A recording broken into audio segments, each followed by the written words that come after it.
Hello student, मैं निर्भय aiming high Hindi YouTube channel में आपका मोस्ट वेलकम करता हूं। आज हम लोग करेंगे करेंट इलेक्ट्रिसिटी मतलब विद्युत धारा से रिलेटेड क्वेश्चंस एंड आंसर। पिछले वीडियो में हम लोग इससे रिलेटेड कंप्लीट थियरी किए थे। अगर आप उस वीडियो को नहीं देखे हैं तो पहले जाके उस वीडियो को देखें, तब इस वीडियो को देखें, ज्यादा बेहतर समझ पाएंगे आप। अगर आप इस चैनल पर नए हैं तो इस चैनल को सब्सक्राइब कर ले और बेल आइकन को भी प्रेस कर दे। और अगर ये वीडियो आपको अच्छा लगेगा, लास्ट तक देखते देखते हेल्पफुल लगेगा, तो आप अपने दोस्तों में जरूर इसको शेयर करें। ठीक है, चलिए देर ना करते हुए हम लोग अपने टॉपिक पे आते हैं, questions of current and electricity. देखिए, पहला क्वेश्चन पूछा गया आपसे कि 1 एम्पियर का अर्थ क्या है। कह रहा है कि व्हाट इज 1 एम्पियर। 1 एम्पियर आपसे पूछा गया है। तो मैं आपको बताया था कि देखिए, कहीं भी किसी भी अगर सर्किट में करंट का फ्लो होता है तो 1 एम्पियर जो होता है, बताए थे कि ये मान लो कि ये क्या है, एक वायर है। मैं थोड़ा मोटा करके दिखाया हूं। तो इसमें जो इलेक्ट्रॉन का फ्लो होता है पर सेकेंड में, इसके एक क्रॉस सेक्शन से पर सेकेंड में जितना नंबर ऑफ इलेक्ट्रॉन पास करता है उसी को तो करंट बोलते हैं। तो current equals to I equals to कितना इलेक्ट्रॉन क्यू अपॉन कितना सेकेंड में टी समय में। तो आई इक्वल्स टू क्या होता था, क्यू बाई टी। तो उसी का जो यूनिट आता था वो जो आता था वो एम्पियर में। इसका करंट का यूनिट क्या आता था, 1 एम्पियर। तो देखिए 1 एम्पियर आपसे पूछ रहा है, तो ये 1 लाने के लिए, इसको 1 लाने के लिए इसको भी 1 होना पड़ेगा और इसको भी 1 होना पड़ेगा, तभी ये 1 पाएगा। तो 1 एम्पियर का मतलब क्या हो गया, 1 कूलाम भी रहना पड़ेगा और 1 सेकेंड भी रहना पड़ेगा। तो क्लियर हो गया, 1 एम्पियर इक्वल टू क्या होता है, 1 कूलाम पर सेकेंड या 1 कूलाम 1 सेकेंड। तो इसमें से कौन सा आपका आंसर हो जाएगा, ए। ठीक है, नेक्स्ट क्वेश्चन देखिए। ये क्वेश्चन आपके एग्जाम बिहार पॉलिटेक्निक 2001 में पूछा गया था और ये क्वेश्चन मैं आपको थियरी पोर्शन में कराया था। तो इसीलिए बोल रहा हूं कि पहले जो मैं पढ़ाता हूं उसको आप देख लें, ज्यादा आपके लिए हेल्पफुल होगा। नेक्स्ट क्वेश्चन क्या कह रहा है कि 1.5 वोल्ट वाले सेल में 15 ओम वाले प्रतिरोध से जोड़ा जाता है, तो धारा का मान क्या होगा। कह रहा है कि एक 1.5 वोल्ट वाला सेल है जिसको 15 ओम रेसिस्टेंस के साथ जोड़ा जाता है, तो उसमें फ्लो करने वाला करंट का वैल्यू पूछ रहा है आपसे। क्लियर है। देखिए, ये क्वेश्चन अब 2001 में भी पूछा है, 2003 में भी पूछा है। कुछ स्टूडेंट पूछते हैं कि सर क्या बिहार पॉलिटेक्निक में क्वेश्चंस रिपीट करता है। देखिए, बहुत ज्यादा तो रिपीट नहीं करता है, लेकिन कॉन्सेप्ट तो पक्का रिपीट करता है। एक ही फॉर्मूला पे बार बार क्वेश्चन पूछता है। और कभी कभी तो आपका क्वेश्चन भी बिल्कुल सेम टू सेम डेटा और कॉन्सेप्ट, मतलब देखिए इसमें ये जो क्वेश्चन 2001 और 2003 में पूछा गया था, सेम हूबहू उठा के रख दिया गया था। तो जो स्टूडेंट 2001 का क्वेश्चन करके गया होगा 2003 में, उसको एक फ्री में 1 नंबर मिल जाएगा। उसको कुछ करना भी नहीं था, आंसर डायरेक्ट टिक करके बढ़ जाना था। तो चलिए देखिए क्या क्या दिया गया है। वोल्टेज का वैल्यू दिया गया है 1.5 वोल्ट और रेसिस्टेंस दिया गया है 15 ओम। तो आपसे पूछ रहा है धारा, करंट का वैल्यू पूछ रहा है। तो सिंपल सा है, फॉर्मूला आपको पता है कि I इक्वल्स टू क्या होता है, V by R. Current equals to धारा इक्वल्स टू विभवांतर अपॉन प्रतिरोध। तो विभवांतर का वैल्यू मतलब वोल्टेज का वैल्यू 1.5 दिया है और इसका रेसिस्टेंस का वैल्यू कितना दिया है, 15। जब इसको आप काटेंगे तो ये पॉइंट से पॉइंट क्या हो जाएगा, नीचे आ जाएगा और 1/10 हो जाएगा। 1/10 का वैल्यू क्या हो जाएगा, 0.1। इसमें तो किसी कैलकुलेशन में तो किसी को नहीं प्रॉब्लम है ना। देखिए पॉइंट कैसे हटाते हैं, जैसे ये 1.5 लिखा है तो ये पॉइंट हटा के पॉइंट के सामने 1 लिख देंगे और पॉइंट के बाद जितना जीरो है, जितना नंबर से उतना जीरो डाल देंगे। तो इसलिए 15/10 हो गया था। ठीक है, चलिए नेक्स्ट क्वेश्चन, और इसका आंसर क्या हो जाएगा, डी। देखिए कितना इजी क्वेश्चन है, छोटा छोटा क्वेश्चन इजी पूछा जाता है आपसे इस चैप्टर से। और बहुत ज्यादा हर एग्जाम में 2 या 3 क्वेश्चन पूछा जाता है। ये देखिए 6 ओम के 4 प्रतिरोध को श्रेणी से जोड़कर 12 वोल्ट का विभवांतर लगाया जाता है। प्रत्येक प्रतिरोध में प्रवाहित धारा क्या होगा। कह रहा है कि 6 ओम का 4 रेसिस्टेंस है, सबको सीरीज में जोड़ा गया है। किसमें, हम बताए थे ना 2 कॉम्बिनेशन होता है, एक सीरीज कॉम्बिनेशन होता है, एक पैरेलल में। तो इसको क्या बोलते हैं, सीरीज में जोड़ा गया। सीरीज मतलब कि एक का एंड दूसरे के एंड से, दूसरे का एंड तीसरे के एंड से, और वैसे बीच में रेसिस्टेंस जोड़ा गया है। तो इस तरह से 4 रेसिस्टेंस, जिसका प्रतिरोध मतलब रेसिस्टेंस क्या दिया गया है, 6 ओम दिया गया है, को जोड़कर 12 वोल्ट के बैटरी से इसको जोड़ दिया गया है। तो प्रत्येक प्रतिरोध, प्रत्येक रेसिस्टर में पूछ रहा है कि धारा मतलब करंट कितना फ्लो कर रहा है। देखिए क्वेश्चन ऐसा है कि ये आपका ऐसे 1 2 3 4, ये 4 रेसिस्टेंस है। सब कुछ 6 ओम 6 ओम 6 ओम और ये 6 ओम। ठीक है, इसको एक बैटरी से जोड़ दे रहा है। बैटरी का कितना दिया हुआ है, 12 वोल्ट का दिया हुआ है। तो पूछ रहा है इसमें करंट का फ्लो कितना हो गया। तो देखिए अब इसमें एक तो रेसिस्टेंस नहीं है, छह चार चार रेसिस्टेंस है। तो जब भी ऐसा क्वेश्चन होता है, जब एक से ज्यादा रेसिस्टेंस होता है तो उसको इक्विवेलेंट रेसिस्टेंस निकालते हैं, मतलब कि सबको जोड़ के कितना रेसिस्टेंस का वैल्यू आएगा। तो इसको जोड़ने का तरीका क्या है, अब देखिए ये श्रेणी क्रम में है, सीरीज में है। तो सीरीज के लिए क्या बोले थे कि डायरेक्ट जोड़ दो, R1 plus R2 plus R3 plus R4 plus R, ऐसे डॉट डॉट डॉट जितना भी है। तो यहाँ पे क्या दिया हुआ है, श्रेणी क्रम सीरीज में दिया हुआ है। तो 6 बार 6 6 प्लस 6 प्लस 6 प्लस 6 कितना हो जाएगा, 24। अब देखिए बार बार इसको जोड़ेंगे नहीं, हम लोग डायरेक्ट लिख लेंगे। अगर श्रेणी क्रम जहां भी देखेगा और 6 ओम मतलब जितना रेसिस्टर रहेगा उसको, और जितना रेसिस्टेंस रहेगा उससे मल्टीप्लाई कर देंगे तो डायरेक्ट आ जाएगा 24। तो इक्विवेलेंट रेसिस्टेंस आपको पता चल गया कितना, 24। और इसका वोल्टेज पता ही है, विभवांतर पता ही है। तो आई निकाल लेंगे ना, current equals to V by R. देखिए यहाँ पे आर 6 प्लस 6 प्लस 6, मैं आपको समझाने के लिए इतना लंबा किया हूं, नहीं तो आप 2 सेकंड के अंदर में इसका आंसर निकाल लेंगे। तो ये वोल्टेज दिया है 12/24, तो 1/2 1/2 को पॉइंट में कन्वर्ट करना है। देखिए आप जब ऑप्शन देखने जाएंगे तो ऑप्शन 1/2 कोई नहीं है, तो इसका आपको पॉइंट में कन्वर्ट करना है। तो कैसे करेंगे पॉइंट में कन्वर्ट, देखिए पॉइंट में कन्वर्ट करने का सिंपल सा तरीका सब लोग पढ़े होंगे, इसको 10 बना दो नीचे वाले को। जब भी पॉइंट में कन्वर्ट करना होता है तो हम लोग ऐसा देखेंगे कि नीचे में 10 100 1000 ऐसा बना देंगे तो पॉइंट में कन्वर्ट करने में इजी हो जाता है। तो 10 बनाने के लिए इसको नीचे वाले को 5 से मल्टीप्लाई करना पड़ेगा। जब नीचे 5 से मल्टीप्लाई करेंगे तो ऊपर भी 5 से मल्टीप्लाई करेंगे तो कितना हो जाएगा, 5/10। अब 5/10 को पॉइंट्स में कन्वर्ट करने के लिए क्या बताया था कि जितना जीरो है उतना नंबर के बाद, मतलब कि उतना नंबर के बाद पॉइंट बैठा दो। तो एक ही जीरो है तो एक नंबर के बाद पॉइंट बैठा दो, तो 0.5 एम्पियर। नेक्स्ट, क्लियर है, आई होप कि आप समझ पा रहे हो।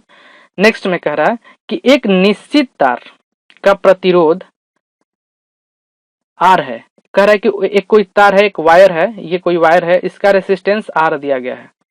ठीक है, दूसरा तार का दूसरा तार जो कि यहाँ पे का नहीं होगा, दूसरा तार जो पहले तार जैसा है, एक और तार है जो इसी के जैसा है, केवल व्यास पहले से दुगना है। कह रहा है कि एक और वायर है जिसका वो तो इसी के जैसा, इसी के जैसा का मतलब लेंथ के बारे में कह रहा है कि लेंथ इसी के बराबर है, लेकिन उसका डायमीटर, जो उसका डायमीटर है इससे दुगना है, मतलब इसका डायमीटर D है तो इसका कितना है, 2D है।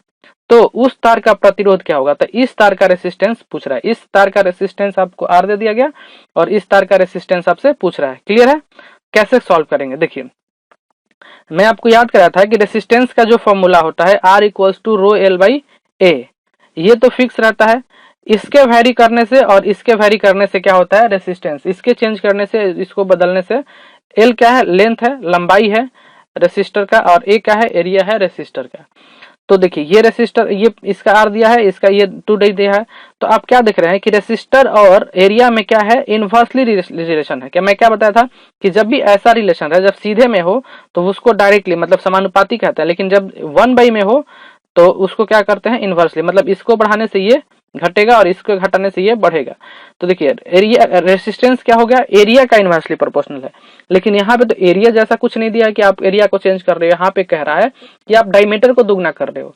तो आप जानते हो ना, कोई वायर जो होता है, कोई तार जो होता है सिलेंडर का आकार में होता है, सिलेंडर आकार मतलब बेलन आकार में होता है। तो उसका एरिया किस बात पर, बेलन का एरिया कितना होता है, πr²। तो अगर तब आपको क्या पता चल गया कि एरिया किस बात पर डिपेंड करता है, रेडियस पे। ये पाई तो फिक्स ही रहता है। तो इसका मतलब ये है कि इसका जो ये वायर का रेसिस्टेंस जो है वो रेडियस पे डिपेंड करता है। वो भी कैसे, रेडियस के इनवर्सली प्रोपोर्शनल के स्क्वायर में, मतलब इसको दुगना करेंगे तो ये 1/4 हो जाएगा। ठीक है, तो इस तरह से। अब यहाँ पे क्वेश्चन में रेडियस भी नहीं दिया गया है, मतलब त्रिज्या भी नहीं दिया गया, व्यास बोल रहा है कि दुगना कर दिया गया।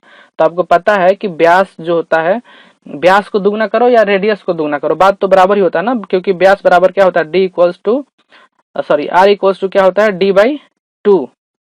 ठीक है, क्लियर है। तो अब यहां से इसको दुगना कर दे रहा है, तो दुगना कर देने से कितना हो जाएगा, ये 1/4 गुना हो जाएगा। क्लियर है, 1/4 गुना। रेसिस्टेंस कितना हो जाएगा, दूसरा रेसिस्टेंस पहले रेसिस्टेंस का 1/4 गुना हो जाता। अगर बोलता कि 3 गुना कर देता है तो 1/9 गुना हो जाता। अगर बोल देता कि 1/3 कर देता है तो 9 गुना हो जाता, मतलब 1/3 का R 1/3 क्या हो जाता, 1/1/3 का स्क्वायर। तो ये 3 ऊपर चल जाता है, 3 का स्क्वायर 9 गुना हो जाता है। क्लियर है? आई होप कि आप समझ पाए होंगे। अगर बोलता है कि लेंथ को 9 गुना कर दे तो रेसिस्टर कितना गुना हो जाएगा? 9 गुना हो जाएगा। लेंथ को दुगुना कर दे तो रेसिस्टर कितना हो जाएगा? तो दुगुना हो जाएगा, क्योंकि देखिए लेंथ जो है इसके क्या है, डायरेक्ट में है, डायरेक्टली जितना इसको गुना बढ़ाएंगे उतना ही गुना वो भी बढ़ेगा। और ये स्क्वायर में है, जो एरिया वाला जो है स्क्वायर त्रिज्या का स्क्वायर के इनवर्सली प्रोपोर्शनल मतलब व्युत्क्रमानुपाती है। नेक्स्ट क्वेश्चन, एक चालक का प्रतिरोध जिस पर निर्भर करता है, एक चालक का प्रतिरोध जिस पर निर्भर नहीं करता है, कह रहा है कि एक कंडक्टर है उसका रेसिस्टेंस किस बात पर डिपेंड नहीं करता है। तो आपको क्या देखिए, अब हम आपको बताए थे कि किसी भी चीज को अगर पूछ रहा है कि किस बात पर डिपेंड करता है नहीं करता है, तो सबसे पहले आप उसके फॉर्मूला पे जाएंगे। तो रेसिस्टेंस प्रतिरोध का फॉर्मूला क्या होता है? रो एल बाई ए। रो क्या होता है? उस वायर का मतलब की प्रॉपर्टी होता है। ये एल का, ये रो को क्या बोलते हैं? प्रतिरोधकता। एल क्या है? लेंथ होता है। और ये क्या है? एरिया होता है।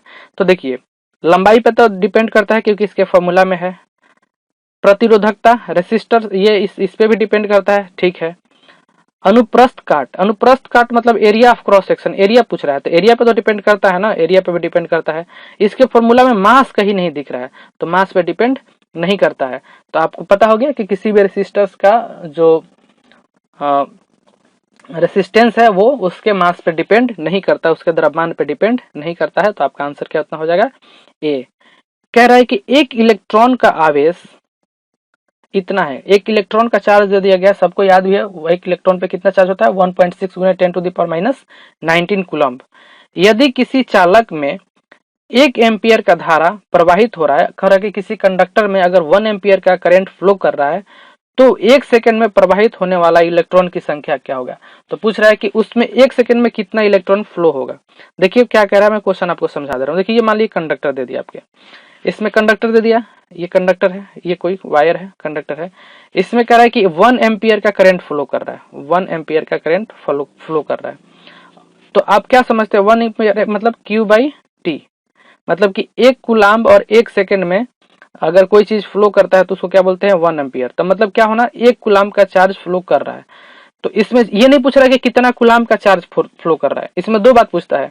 कभी आपसे पूछता है कि कितना कूलाम्ब का चार्ज फ्लो कर रहा है, और पूछता है कि कितना इलेक्ट्रॉन फ्लो कर रहा है। जैसे यहाँ से इलेक्ट्रॉन निकल रहा होगा ना बार बार, तभी तो इसी इलेक्ट्रॉन के निकलने को तो धारा कहते हैं, करंट कहते हैं। तो पूछ रहा है यहाँ से कितना इलेक्ट्रॉन 1 सेकंड में पास कर गया इस वायर से, ये आपसे पूछ रहा है। तो आप क्या जानते हैं कि 1 इलेक्ट्रॉन पे कितना चार्ज होता है? 1 इलेक्ट्रॉन पे कितना चार्ज होता है? 6.19 कूलम में कितना होता है? 1 इलेक्ट्रॉन होता है। तो आपसे पूछ रहा है कि 1 कूलम में कितना इलेक्ट्रॉन फ्लो करेगा, मतलब कि 1 कूलम में कितना इलेक्ट्रॉन फ्लो करेगा। तो 1 इलेक्ट्रॉन को तो 1/1.6 गुने 10⁻⁻19। जब इसको सॉल्व करेंगे तो अब कैसे सॉल्व करेंगे? देखिए इसका तो बहुत सारा बच्चा जो आंसर भी याद करके रखे होंगे 6.25 गुने 10⁻18। लेकिन ऐसा देखिए एग्जामिनर कितना चालाक है, वैसा कोई ऑप्शन नहीं सेट किया, क्योंकि जो बच्चे रटे होंगे उनको कुछ नहीं आएगा। तो आपको रटना तो बिल्कुल नहीं है। बहुत सारे चैनल पे मैं देख रहा हूँ कि आपको वो इसका बिहार पॉलिटेक्निक के नाम पे सेट प्रैक्टिस करवाया जाता है। मैं देखता हूँ कि उस लेवल का बिहार पॉलिटेक्निक में क्वेश्चन पूछता ही नहीं, एकदम आपको लॉलीपॉप क्वेश्चन दिया जाता है ताकि आप खुश हो जाए। वैसे ही कहीं से उठा लिया जाता है, ग्रुप डी रेलवे ये सब से क्वेश्चन उठा के आपसे करवाया जाता है।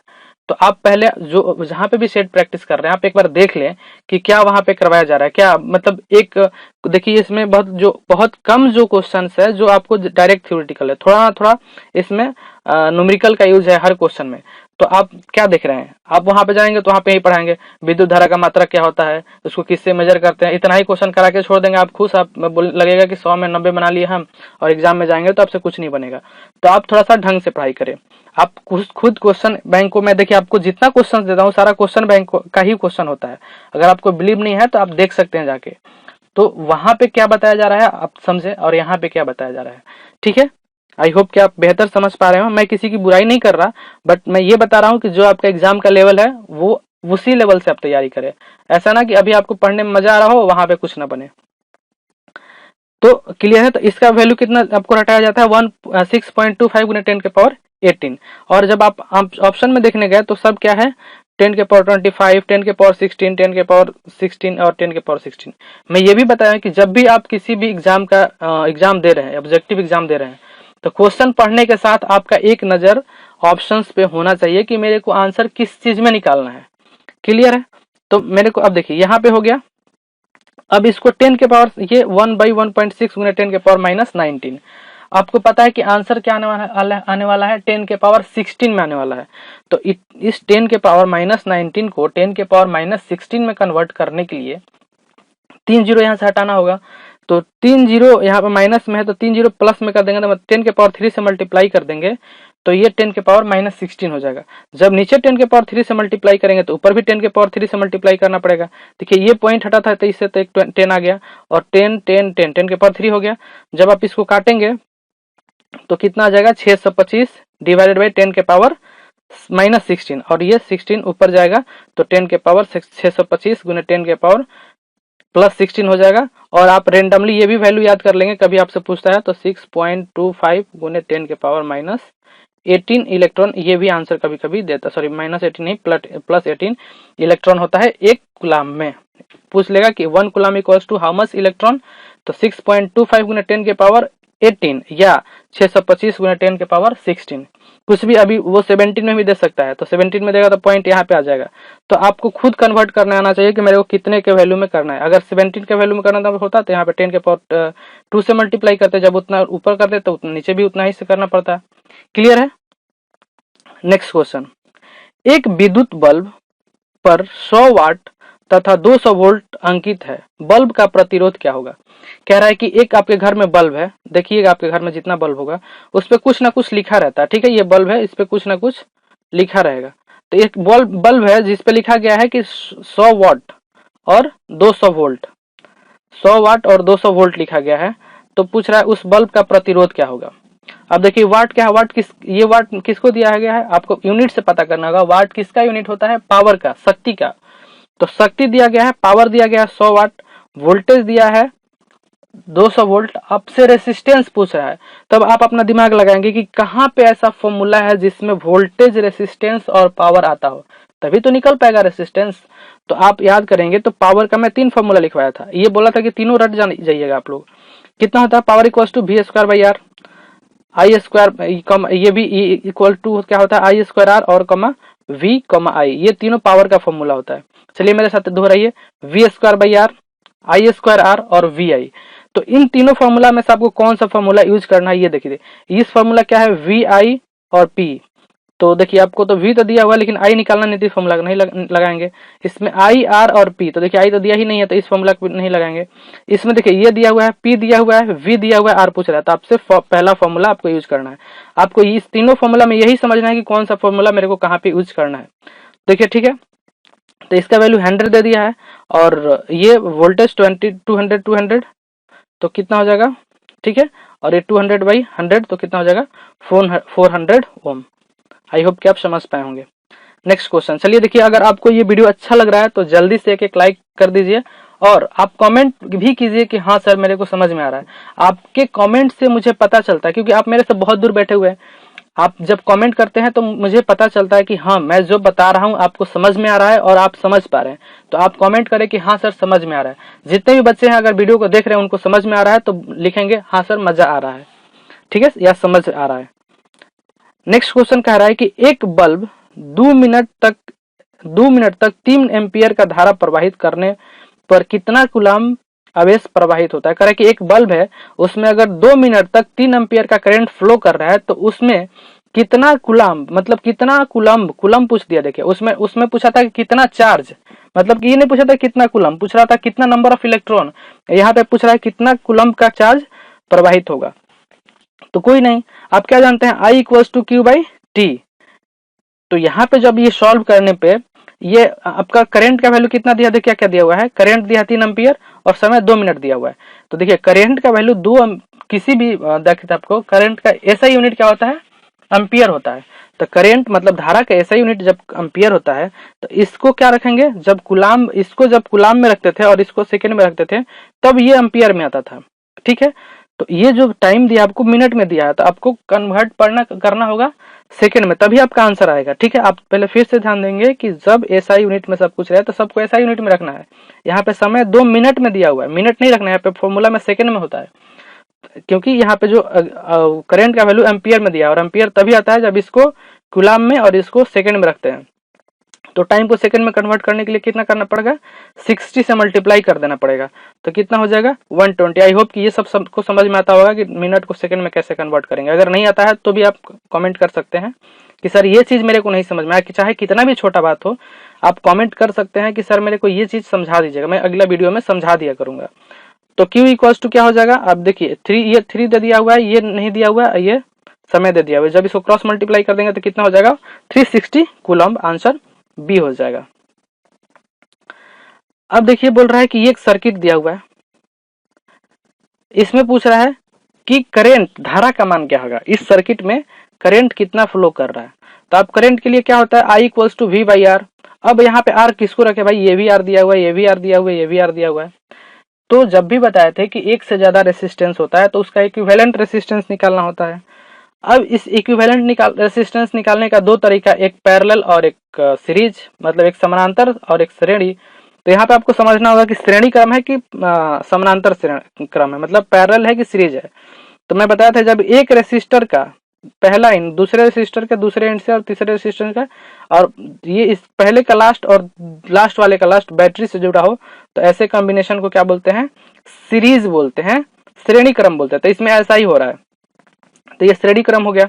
इसमें इक्विवेलेंट रेसिस्टेंस क्या होता है, R1 plus R2 plus R3, तो डायरेक्ट जोड़ देंगे तो 9 क्या हो जाएगा 9 ओम आ जाएगा। देखिए जो यहाँ पे दिया हुआ है ना, क्वेश्चन ऐसे ही दिया था, तो क्वेश्चन मुझे ऐसा लग रहा है कि ये गलत दिया हुआ है। यहाँ पे देना था 3 ओम, 4 ओम और 2 ओम, ठीक है, जैसे क्वेश्चन दिया था मैं लिख दिया, बट यहाँ पे ओम ओम देना था, ठीक है। तो ये 9 आ गया, ये वोल्टेज 9 दिया हुआ है, रेसिस्टर 9 आ गया, 9/9 equals to 1 ampere. I hope कि ये क्वेश्चन आप समझ पाए होंगे। 11 नंबर क्वेश्चन, इलेक्ट्रॉन वोल्ट का मात्रक क्या होता है। ये क्वेश्चन देखिए स्किप हो गया था, आपको वो थियोरी पोर्शन में नहीं बताए थे। तो हम आपको ये भी बताएं कि जितना अगर कोई कुछ छूट जाता है थ्योरी में तो आप टेंशन नहीं लेंगे, मैं जब क्वेश्चंस कराते रहूंगा तो उस समय धीरे धीरे चीजों को कवर करूंगा। अभी तो बहुत सारी चीजों को कवर करना, जब हम लोग सेट प्रैक्टिस करेंगे तो बहुत सारी चीजों को कवर करेंगे। और आपका ये करंट इलेक्ट्रिसिटी आज खत्म हो गया। अब आपका एक छोटा सा चैप्टर हीट बच रहा है, तो आप बता दें कि हीट चालू करें, क्योंकि हीट भी आपके लिए इंपॉर्टेंट है।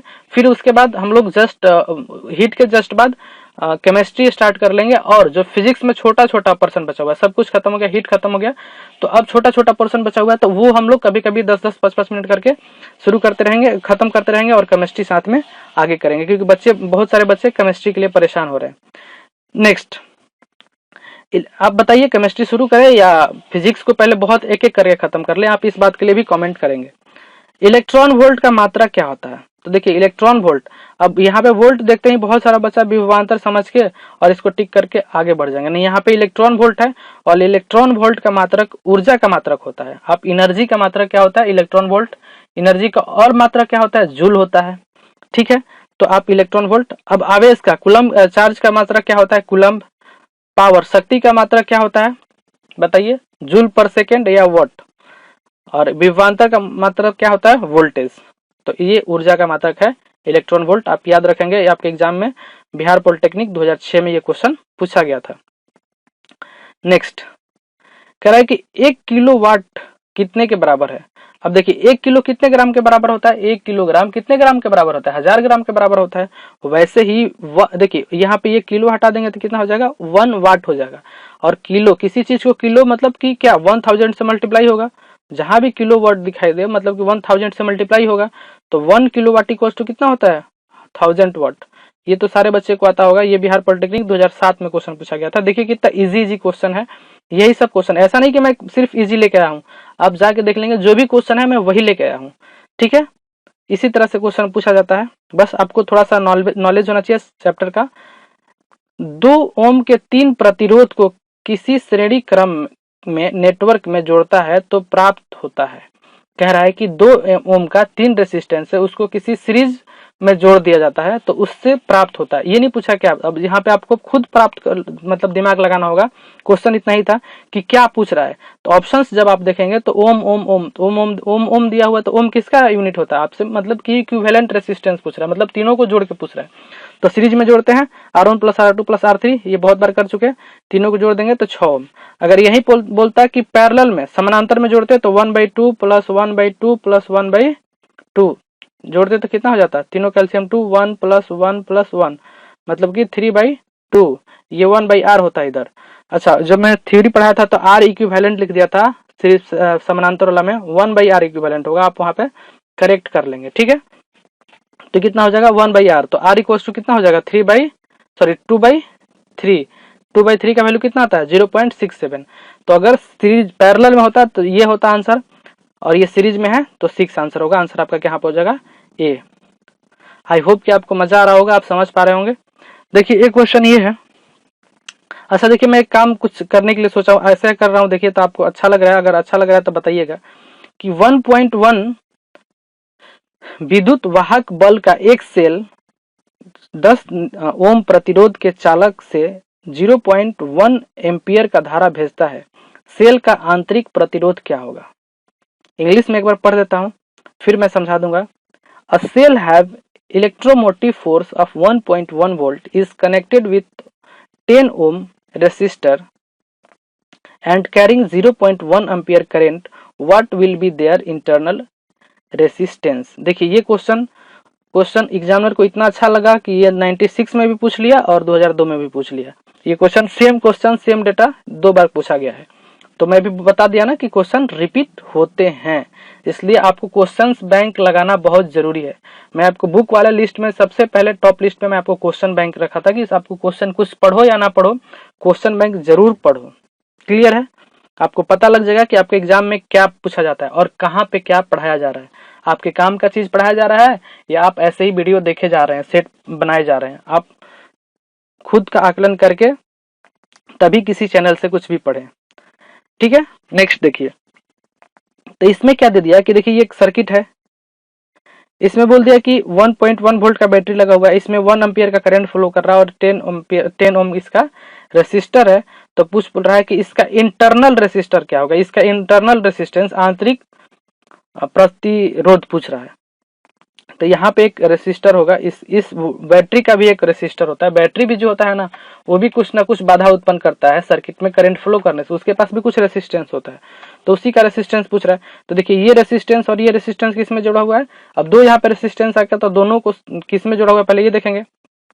तो देखिए इसका एक इंड दूसरे के दूसरे इंड से जुड़ा हुआ है, तो इसका मतलब ये क्या है, सीरीज है, श्रेणी क्रम है। तो दोनों बैटरी का यहाँ पे रेसिस्टेंस निकालेंगे, करंट का वैल्यू दिया हुआ है और वोल्टेज भी वैल्यू दिया हुआ है, तो आपका क्या बचेगा, इसका रेसिस्टेंस निकल जाएगा। तो आई इक्वल टू क्या होता है V/R। अब देखिए आई के वैल्यू जगह पे कितना दिया है 0.1, V के वैल्यू पे 1.1 और रेसिस्टेंस में 2 गो रेसिस्टेंस है, तो इसका 10, चूंकि दोनों सीरीज में है, श्रेणी क्रम है, तो दोनों को डायरेक्ट जोड़ देंगे। इसका R तो 10 प्लस R, मान लीजिए इसका R है, जब इसको वही पॉइंट हटाएंगे तो 1/10 क्रॉस मल्टीप्लाई करेंगे तो 10R इक्वल टू 11, तो R इक्वल टू इधर आके माइनस में, तो 1 एम्पियर इसका क्या है, इंटरनल रेसिस्टेंस है। देखिए ये लास्ट क्वेश्चन और ये क्वेश्चन बहुत अच्छा है, इसको अच्छा से समझेंगे और आपको समझ में आ जाएगा, तो आप वीडियो को लाइक कर देंगे और अपने दोस्तों में शेयर भी कर देंगे। बोल रहे हैं कि 100 ओम प्रत्येक के प्रतिरोध वाले 50 लैंप समानांतर में 220 वोल्ट के मेन के साथ लगा हुआ है। इस लैंप को 20 घंटे चलाने के लिए 1 रुपए प्रति किलोवाट के दर से कितना प्रचलन लगेगा। कह रहा है कि देखिए आपके घर में मान लो 220 वोल्ट का करंट आ रहा है, 100 ओम का जो 100 ओम का 50 बल्ब आपको किसी दिन फंक्शन आपके घर में जलाना है और 1 किलोवाट घंटा के लिए आपको 1 रुपया खर्च करना पड़ता है, तो उस दिन आपका इलेक्ट्रिसिटी बिल कितना आएगा, आपके घर में उस दिन का खर्च कितना होगा पूछ रहा है। ठीक है, तो देखिए ये अगर आप करंट इलेक्ट्रिसिटी पढ़ रहेंगे तो आपके घर में फंक्शन अगर हो रहा है तो कौन सा कितना खर्च आएगा आप इजिली निकाल सकते हैं। एक बार क्वेश्चंस को मैं इंग्लिश में पढ़ दूं ताकि इंग्लिश वाले बच्चे को भी समझ में आ जाए। लिखा है कि if 50 lamp of 100 ohm resistance is connected in parallel series with 220 volt main line, कह रहा है, क्लियर है। If all lamp glow for 20 hours, अगर सभी लैम्प 20 घंटे के लिए जल रहे हैं, how much money will be at the rate of 1 Rs1 पर hour for the 1 kilo watt hour. कह रहा है कि 1 रुपया लग रहा है 1 किलो वाट आवर के लिए। ठीक है, यहाँ पे Rs1 है 1 फॉर 1 किलो वाट आवर। तो आपको यहाँ पे किलो वाट आवर पूछ रहा है। किलो वाट आवर का आपको फॉर्मूला याद था? किलो वाट आवर जो हम निकालते थे एनर्जी था। कैसे निकालते थे ऊर्जा को किलो वाट आवर में? अगर पावर को, शक्ति को टाइम से मल्टीप्लाई कर दे रहे थे तो किलो वाट आवर निकल जा रहा था। शक्ति को टाइम से मल्टीप्लाई करना पड़ता था। तो यहाँ पे तो शक्ति दिया नहीं है, तो शक्ति आप निकाल लेंगे। आपको शक्ति इसमें क्या क्या दिया हुआ है पहले ये देखेंगे। देखिए 50 लैंप है, इससे कोई मतलब नहीं है। 20 घंटा तक जल रहा है, वो भी अभी साइड में रखें। समझने वाला बात यहाँ पे रेसिस्टर दिया है, वोल्टेज दिया हुआ है।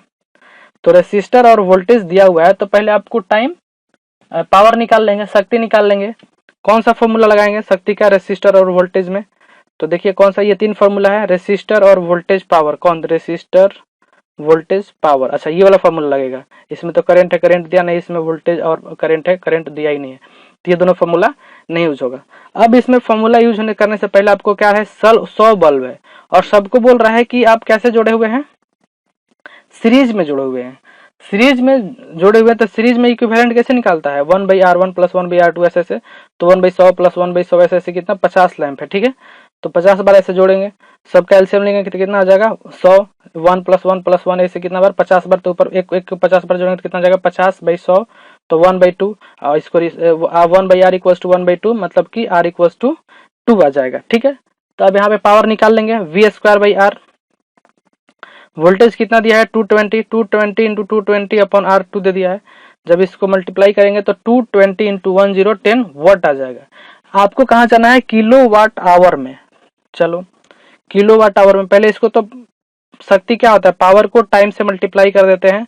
ये पावर इतना आ गया, इसको टाइम से 20 घंटे से मल्टीप्लाई कर देंगे तो कितना आ जाएगा 484 इतना वाट आवर आ जाएगा।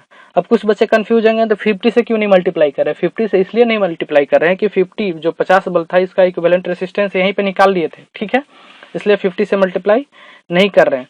नहीं तो आप एक का निकाल के और फिर 50 से करेंगे तो आपको पता ही नहीं चलेगा सीरीज में जोड़ रहे हैं कि पैरेलल में जोड़ रहे हैं। तो आप इस बात पर ध्यान देंगे। तो इतना वाट आवर आ गया, लेकिन आपको वाट आवर नहीं चाहिए, किलो वाट आवर चाहिए। तो किसी भी चीज को किलो वाट में कन्वर्ट करने के लिए 1000 से मल्टीप्लाई करते हैं, और किलो वाट में अगर रहता है, सॉरी डिवाइड करते हैं, और अगर किलो वाट में रहता है तो देखिए, तो इसको 1000 से डिवाइड करेंगे तो 1000 से आप जब डिवाइड करेंगे तो 484 डिवाइडेड बाय 1000 तो 484 किलोवाट आवर आ जाएगा। अब कह रहा है कि 1 किलोवाट आवर का 1 रुपया खर्च हो रहा है, तो आप कितना किलोवाट आवर एनर्जी यूज कर रहे हैं 484। तो इसको 484 के लिए क्या करना पड़ेगा, इतना से मल्टीप्लाई कर देना होगा तो ये आपका हो जाएगा। ठीक है, देखिए इसमें करंट इलेक्ट्रिसिटी में मोस्ट क्वेश्चन हम लोग कर लिए जो आपके एग्जाम में पूछा गया था। और भी क्वेश्चन बहुत ज्यादा पूछा गया है, तो जब हम लोग सेट प्रैक्टिस करेंगे तो उस समय वही सब क्वेश्चन करेंगे। पहले हम लोग अपना एक बार सिलेबस खत्म कर दें। आप कमेंट बॉक्स में कमेंट करें कि पहले कौन सा चैप्टर चालू करें, हिट हमारे हिसाब से सही होगा। ठीक है, आई होप कि आप सारे क्वेश्चंस को समझ पाए होंगे। और खुद से आप जाके क्या करेंगे, आप यहाँ पे वीडियो देखने के बाद इस सारे क्वेश्चंस का पीडीएफ आप खुद से पढ़ेंगे और खुद से क्वेश्चन लगाने का कोशिश करेंगे और एक एक चीज को समझेंगे। अगर किसी चीज में प्रॉब्लम होगा तो आप कमेंट बॉक्स में कमेंट करेंगे, और आप अपने दोस्तों में अगर ये वीडियो को अच्छा लगा तो शेयर करेंगे। Thank you for watching. जय हिंद, मिलते हैं नेक्स्ट वीडियो में। Bye bye.